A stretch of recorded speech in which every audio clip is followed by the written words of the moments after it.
Hello everyone, my name is Chan Christian Nugraha. I'm from Group 12 and I'm not alone with my partner Paujan Rizky Riyadi. So, I want to uh, presenting about reduplication and have my partner presenting about metric conates and eponym.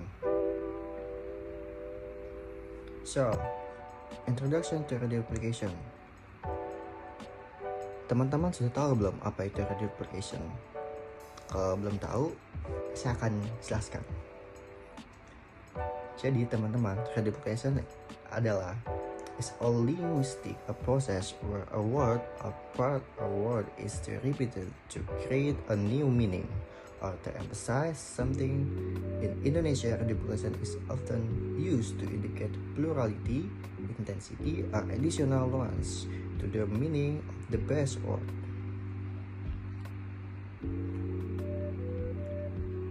Jadi teman-teman, reduplikasi merupakan proses linguistik di mana sebuah kata atau bagian dari kata diulang untuk menciptakan makna baru atau untuk menekankan sesuatu.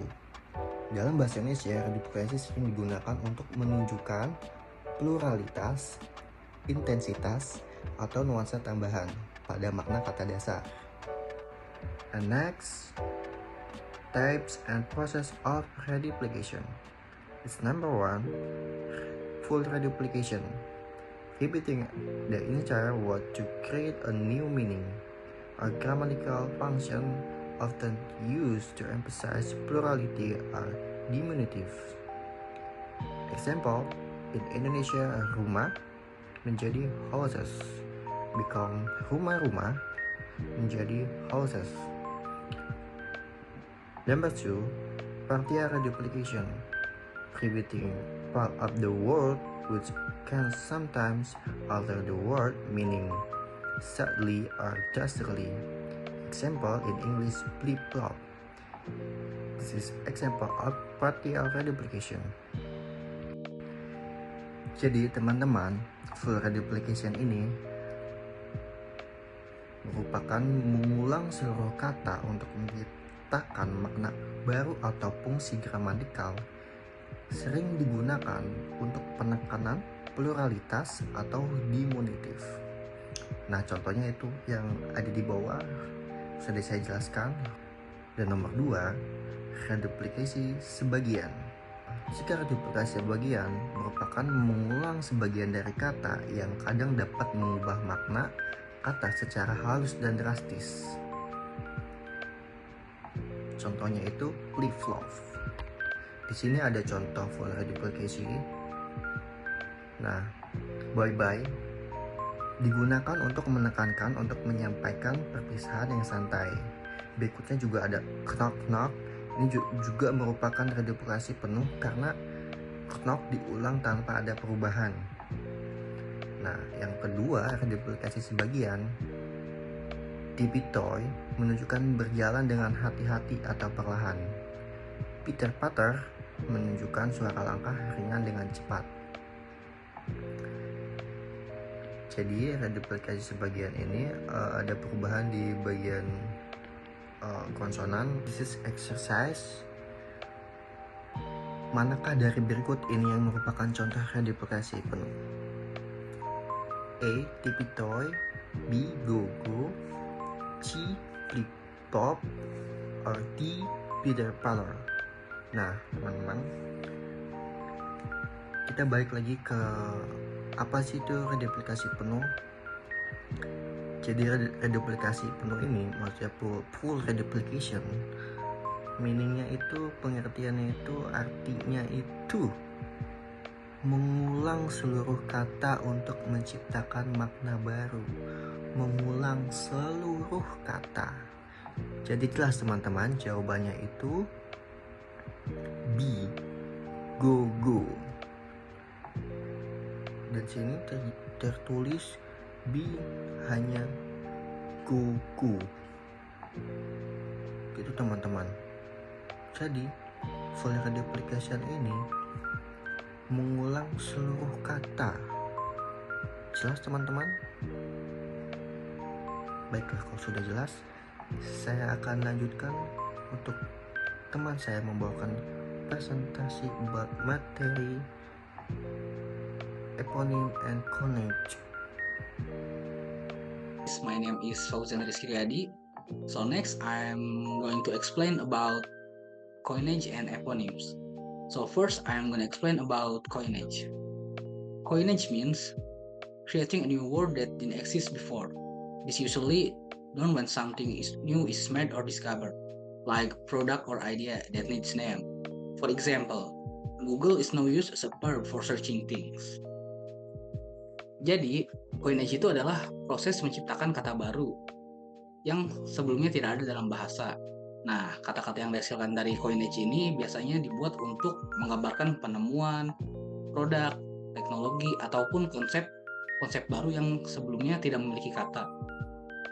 Nah, seringkali kata-kata yang dihasilkan kata-kata coinage ini berasal dari nama brand atau produk atau perusahaan, tapi bisa juga muncul dari kata-kata yang benar-benar baru.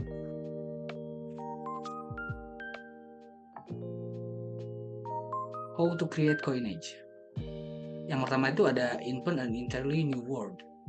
Create a new word that is easy to pronounce and doesn't have any previous meaning, making it unique and memorable.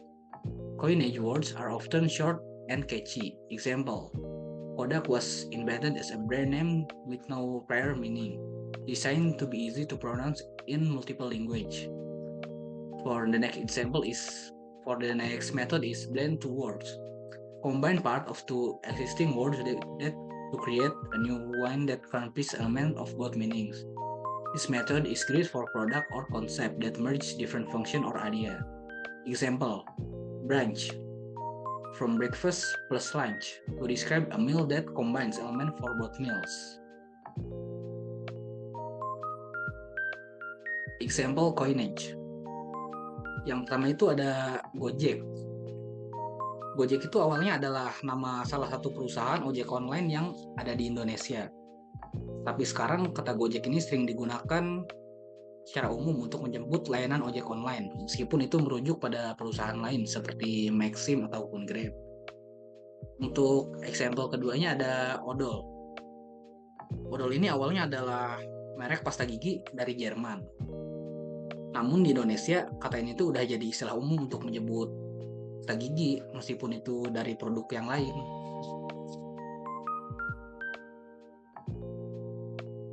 Baik, materi selanjutnya adalah eponyms. Definition of eponyms.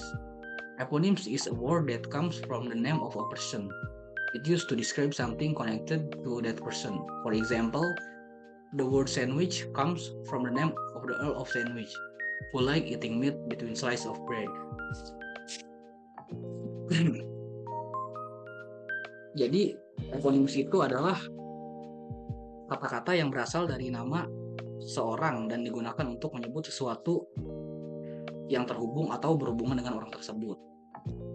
Kata-kata eponim ini seringkali muncul untuk menghormati seseorang atau karena orang tersebut memiliki peran penting dalam penemuan, penciptaan, ataupun pengembangan sesuatu. How to create eponyms? Di sini tuh ada 4 cara ya. Yang pertama itu using the name of the inventor or developer. Jika seseorang menemukan atau mengembangkan sesuatu yang penting, namanya bisa dijadikan eponim.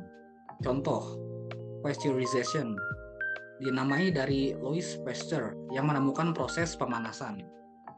Yang menemukan proses pemanasan untuk membunuh bakteri dalam makanan dan minuman.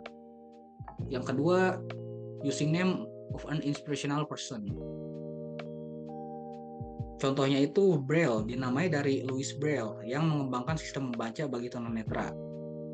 Yang ketiga ada the name of the place where something was discovered or originate.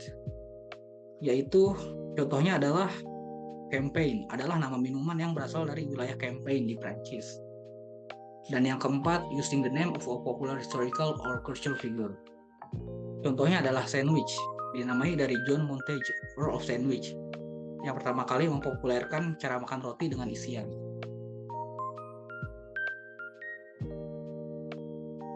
Example of eponyms. Yang pertama ada Soekarno-Hatta International Airport. Bandara ini dinamai berdasarkan dua tokoh proklamator kemerdekaan Indonesia, yaitu Insinyur Soekarno dan Muhammad Hatta, sebagai penghormatan atas peran mereka dalam kemerdekaan negara. Dan yang kedua ada sandwich.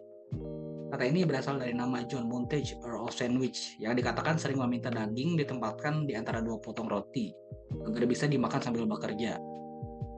Sekarang kata sandwich ini sering digunakan secara umum untuk menyebut roti lapis dengan berbagai isian. Baik, sekian presentasi dari kelompok kami. Wassalamualaikum warahmatullahi wabarakatuh.